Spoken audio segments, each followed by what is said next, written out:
الحمد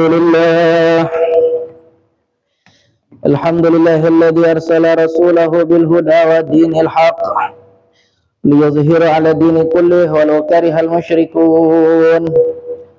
أشهد أن لا إله إلا الله وحده لا شريك له، وأشهد أن سيدنا ونبينا محمدا عبده ورسوله لا نبي بعد ولا رسولا. اللهم صل وسلم وبارك وكرم ومجد عظم على سيدنا ونبينا وحبيبنا وشفيعنا ومولانا محمد مفتاح باب رحمة الله عداد ما في علم الله، صلاة وسلاما دائمين بدوام ملك الله على آله وصحبه ومن والاه، ولا حول ولا قوة إلا بالله. أما بعد، فيا أيها المؤمنون، أوصيكم ونفسي بتقوى الله وطاعته، فقد فاز المتقون. وقال الله تعالى في القرآن الكريم: يا أيها الذين آمنوا اتقوا الله حق تقاته ولا تموتن إلا وأنتم مسلمون. وقال رسول الله صلى الله عليه وعلى آله وصحبه وسلم: اتق الله حيثما كنت واتبع السيئة الحسنة تمحوها وخالق الناس بخلق حسن. عاشر المسلمين rahimani rahimakumullah. Alhamdulillah, bersyukur kita kepada Allah Subhanahu wa taala dan yang selalu mencurahkan kita nikmat dan rahmat-Nya, sehingga pada hari yang mulia ini, Sayyidul Ayyam, penghulu daripada segala hari, kita berada di tempat yang paling dicintai oleh Allah Subhanahu wa taala, yaitu di masjidnya, melaksanakan kewajiban kita sebagai umat Islam, salat Jumat secara berjamaah. Salat serta salam tetap tercurahkan kepada junjungan kita, suri teladan kita, baginda Nabi Nabi Muhammad sallallahu alaihi wa alihi wasallam, serta keluarganya, sahabatnya dan pengikutnya hingga akhir zaman. Dan tak lupa khatib mengingatkan diri pribadi serta mengajak jemaah sekalian agar sama-sama kita bertakwa kepada Allah Subhanahu wa taala dengan sebenar-benarnya takwa. Imtithali awamirillah wa ijtinaban nawahi. Kita berusaha semaksimal mungkin agar kita menjalankan segala yang diperintahkan oleh Allah Subhanahu wa taala, dan kita juga berusaha semaksimal mungkin agar kita menjauhi segala yang dilarang oleh Allah Subhanahu wa taala. Ma'asyiral muslimin rahimani rahimakumullah, kita sebagai makhluk yang Allah Subhanahu wa taala ciptakan, seorang abid, seorang hamba yang juga merupakan insan, seorang manusia yang selalu bersosial, seorang manusia yang selalu berinteraksi dengan manusia-manusia yang lainnya. Maka seyaknya kita untuk memperhatikan hak-hak kita terhadap yang lainnya, karena kita juga termasuk seorang hamba yang mendapatkan perintah dari Allah, diwajibkan oleh Allah untuk menyembah kepadanya. Wa ma khalaqtul jinna wal insa illa liya'budun. Allah Subhanahu wa taala berfirman bahwa tidaklah kuciptakan jin dan manusia kecuali untuk beribadah kepadaku, kata Allah Subhanahu wa taala. Maka kewajiban kita selain beribadah kepada Allah adalah juga untuk membangun hubungan yang baik terhadap manusia yang lainnya, atau yang lebih kenal dengan hablum minallah wa hablum minan nas. Istilah-istilah inilah yang sering kita dengar di setiap saatnya, atau di beberapa tempat kita telah mendengarnya. Agar kita membangun hubungan yang baik, memiliki ikatan yang kuat kepada Allah, dan juga memiliki muamalah, hubungan sosial yang baik terhadap manusia yang lainnya. Karena kita sayangnya manusia tidak mungkin bisa hidup dengan sendirinya. Pasti kita membutuhkan seseorang di dalam kehidupan kita, baik satu kali, dua kali, atau bahkan beribu kali kita membutuhkan bantuan kepada manusia yang lainnya.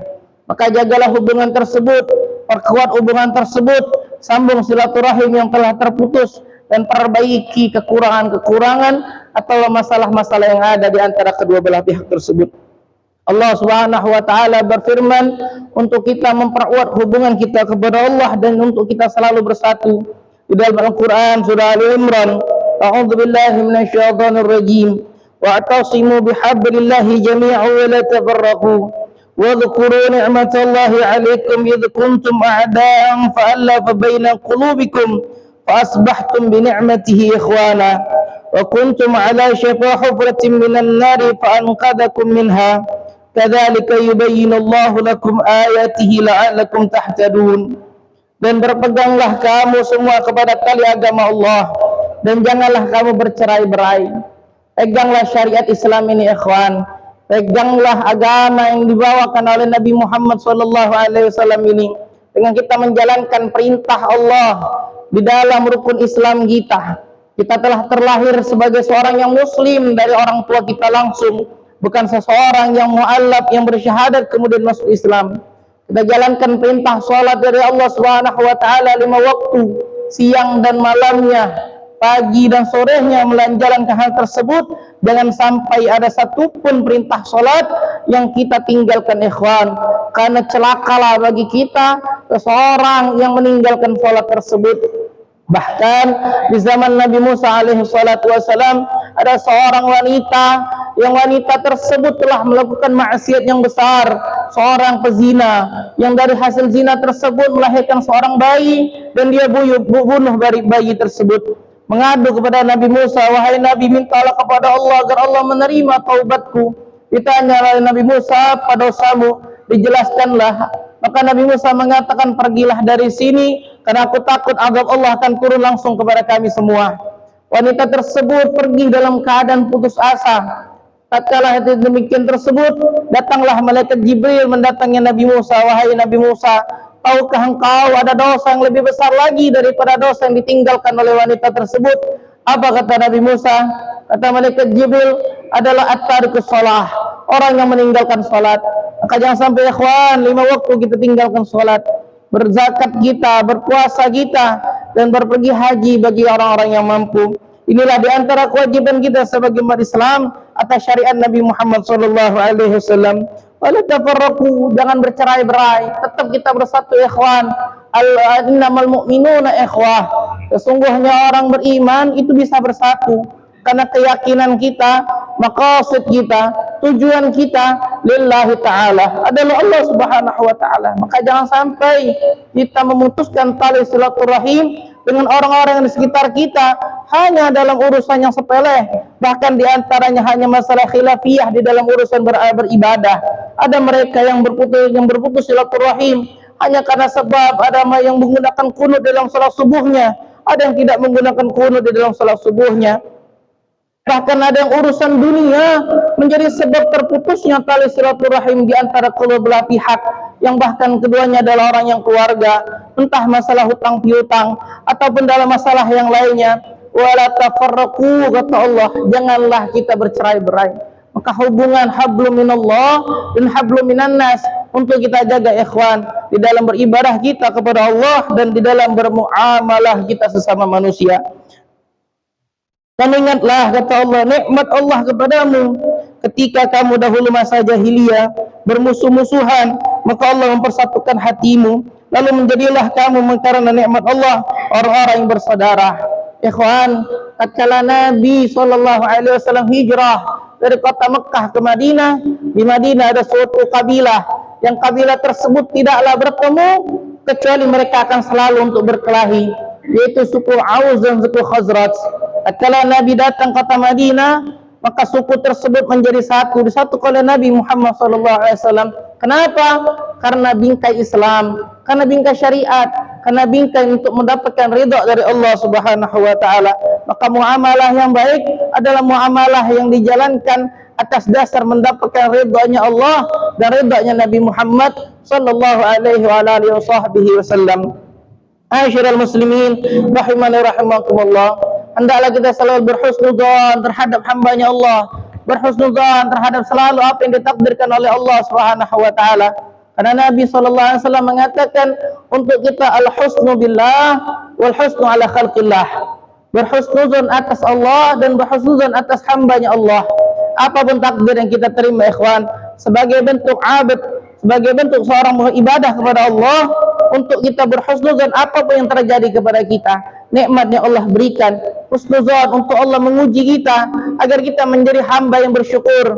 Musibah yang Allah berikan kepada kita, husnudzon kepada Allah agar kita menjadi hamba yang bersabar dari atas ujian dari Allah Subhanahu wa taala. Dan tidaklah datang suatu musibah Tidak ada datang suatu masalah kecuali setelahnya akan ada kenikmatan hikmah yang Allah berikan setelah hal tersebut. Dan berhusnuzon kita kepada hambanya Allah. Tatkala kita berhusnuzon ikhwan, ketika salah pun itu tidak menjadi suatu permasalahan, tapi hati-hati di dalam suudzon, karena benar pun akan menjadi suatu dosa. Selalu husnuzon terhadap hambanya Allah. Al-Imam Al-Ghazali untuk mengajarkan hati kita untuk berhusnuzon terhadap hambanya Allah. Tatkala dia melihat orang yang lebih muda, dia selalu mengatakan bahwa dosanya lebih sedikit daripada dosaku. Tatkala dia melihat orang yang lebih tua, dia mengatakan pahalanya lebih baik daripada pahalaku. Tatkala dia melihat seorang yang beribadah, sungguh ibadahnya lebih baik daripada ibadahku. Dan tatkala dia melihat seorang pemaksiat, dia mengatakan sungguh ketika ia mendapatkan hidayah, bisa jadi ibadahnya akan lebih hebat lagi daripada ibadahku. Maka selalu husnuzon kita kepada hambanya Allah. Namun tatkala kita melihat maksiat di hadapan kita, maka hendaklah ikhwan untuk kita mendoakan hal tersebut, membenci perbuatannya, bukan membenci pelakunya. Maka mudah-mudahan Allah Subhanahu wa taala mengistiqomahkan kita di dalam menjalankan syariat Nabi Muhammad sallallahu alaihi wasallam. Ma'asyiral muslimin rahimana rahimakumullah.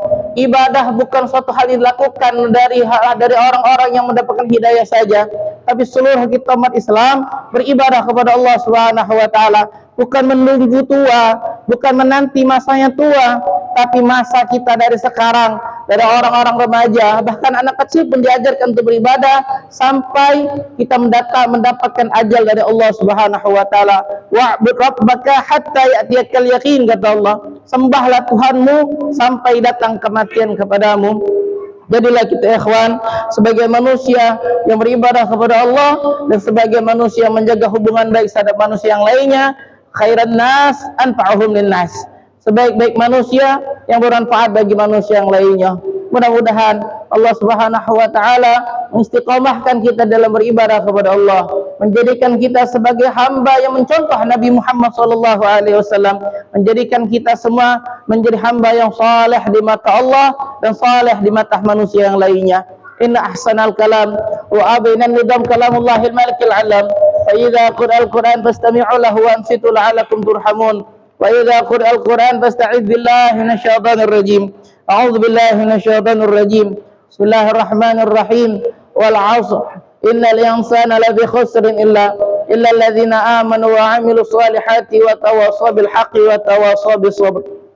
Barakallahu li wa lakum fil Qur'anil 'azim. Wa nafa'ani wa iyyakum bima fihi minal ayati wa dzikril hakim. Wa qul rabbi ighfir warham wa anta khairur rahimin.